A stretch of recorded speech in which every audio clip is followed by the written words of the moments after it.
가나안 정복, 그다음 십자가, 종말, 요게 네 개의 우리가 이해하기 어렵다라는 주제들인데요. 이해하기 어렵다라는 것은 이게 신비롭다라는 이야기고, 이해하기 어렵다고 말해놓지만 전체적으로 라이트가 이 문제들을 접근하는 두 가지 태도가 있는 거죠. 하나는 뭐냐 하면 최대한 성경이 뭐라고 얘기하는지 자세하게 정말 꼼꼼하게 살펴보자 라는 것이고요. 하지만 동시에 성경이 말하지 않는 것은 어쩔 수 없이 우리가 그냥 받아들이는 것이 필요하고, 또 그렇게 해놓으신 하나님의 섭리도 있지 않겠느냐라는 이야기를 하는 것을 저희가 볼 수 있습니다. 악의 문제에 관해서 이야기를 할 때 첫 번째 장에서 악이 이해되지 않는 불가사의한 것이다 라는 이야기를 하죠. 악에 관해서 우리가 이해를 해보려고 애를 쓰는데, 여기 이제 제가 번역을 하면 악은 말이 되지 않는다 이렇게 표현을 했을 거예요. 근데 원래 영어 표현은 it does not make sense라는 표현이에요. 그러니까 말이 안 된다라는 거죠. 그래서 의미를 찾을 수 없는 게 도대체 왜 그런지, 이게 이해가 안 되는 게 사실 더 말이 안 된다는 거죠. 이게 설명이 딱 되면 그게 뭐 굳이 그렇게 악이라고 말할 수까지 있겠느냐라는 식의 얘기를 또 하고, 성경은 악의 근원 혹은 악의 기원에 관해서는 우리에게 알려주는 바가 거의 없다. 대신 악에 대처하는 우리의 자세에 관해서 더 관심을 많이 갖는다라고 이야기를 풀어내고 있는 거죠. 그게 이제 1장에서 가장 전통적으로 흔히 말하는 신정론적인 질문인 거잖아요. 그러니까 하나님이 선하신데 어떻게 악이 존재하냐라는 이제 얘기서부터 악의 미스테리함을 이야기를 하고 있습니다. 여기서 흥미로운 표현이 나오잖아요. 나는 악을 인정하자는 것이 아니라 악이 미스테리하다는 것을 받아들여야 된다라는 거죠. 악을 억셉트할 수는 없는 거죠. 악을 인정하고 용인할 수는 없지만 악이 미스테리하고 악의 그 불가해성들은 우리가 인지해야 되고, 그 미묘한 차이가 있다는 얘기를 하고 있습니다. 근데 이제 그렇기 때문에 악에 대해서는 우리가 상상력을 과도하게 발휘해서 근원을 파악하려고 하는 것보다는 성경은 오히려 그것에 관해 저항하고 애통하는 이야기들을 우리에게 알려주고 있다는 거죠. 이게 저는 이 책을 읽으면서 굉장히 흥미로운 상황이었어요. 성경이 악에 대해서 설명하지 않는 대신에 악을 대처하는 태도를 저항과 애가로 우리에게 보여주고 있다는 거죠. 사실은 J.I. 패커가 쓴 하나님을 아는 지식에 보면 비슷한 얘기가 나옵니다. 하나님을 아는 사람은 하나님에 관해서 아는 사람하고 다른데, 구체적인 예를 들자면 악의 문제를 들어보자. 하나님에 관해서 아는 사람의 경우에는 악에 관해서 알고 싶은 거죠. 마치 발코니에 앉아가지고서 이 길이 어디로 가는지 그 길에 관해서 이것저것을 따지는 사람이 이제 하나님에 관해서, 악에 관해서 이렇게 논의하는 사람이고, 그리스도인은 그 길을 걸어가는 사람이다라는 표현을 J.I. 패커가 하나님을 아는 지식에서 쓰거든요. 저는 그 표현이 라이트의 설명하고 꽤 맥이 닿는다라는 생각을 했었습니다. 그리고 나서 이제 3장에서 악은 미스테리하고 우리가 저항하고 애통하고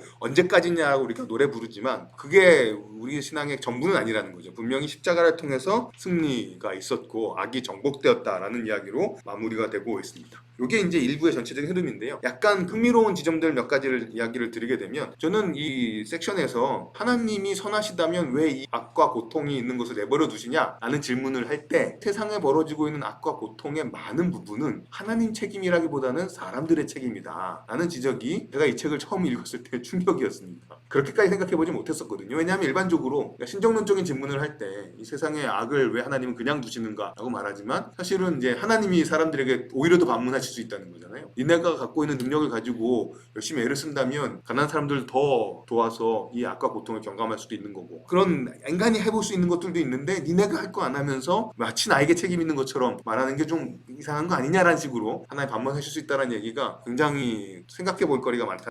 그 다음에 또 한 가지는, 제가 이 책에서 아마 처음 그 문제의식을 느끼기 시작했던 것 같은데요. 자연재해의 어떤 면에서의 자연스러움입니다. 세상에서 벌어지고 있는 고통이나 재해라고 말할 수 있는 것들이, 쉽게 말하면 이제 이런 표현 쓰잖아요. 타락 이전에도 지진들이 있었을 것이다. 누가 했던 말인지 정확히 기억이 안 나지만, 지각에 있는 판들은 판처럼 움직이는 게 그들의 할 일이었다. 무슨 얘기냐면, 지진이 벌어지고 쓰나미가 벌어지는 건 지각 위에 있는 판들이 멘틀 위에서 흘러댕기기 때문이거든요. 히말라야 산맥이 그렇게 높은 이유는 뭐냐 하면, 인도양 판하고 그다음 유라시아 대륙판이 같이 이렇게 충돌해가지고 저를 밀어붙이기 때문에 히말라야 산맥이 이렇게 올라오는 거잖아요. 지구가 끊임없이 움직인다는 얘기거든요, 표면이. 근데 이제 그게 언제부터 그렇겠냐라는 거죠. 타락 이전에도 판들이 지구의 어떤 구조로 있었다면 그 판들이 움직이는 게 판들이 해야 되는 일이었고, 그러다 보면 지진이나 해일이나 이런 것들이 자연현상으로 벌어졌을 것이다 라는 거죠. 그러니까 고통이나 악의 문제를 다룰 때 그 전적으로 하나님께만 책임을 묻는 경향이 있지만, 하나는 사람의 책임이 있다라는 것과 또 하나는 자연스러운 자연의 이치인 부분도 있다라는 얘기를 하는 것이 이 악에 관한 이야기에서 전통적인 신정론의 논의 외에 저희가 주목해 볼 만한 지적인 것 같고요. 그게 이제 제가 아까 고통에 관해서 약간 큰 그림과 제가 특별히 관심을 갖게 된 부분들을 말씀드린 것 같고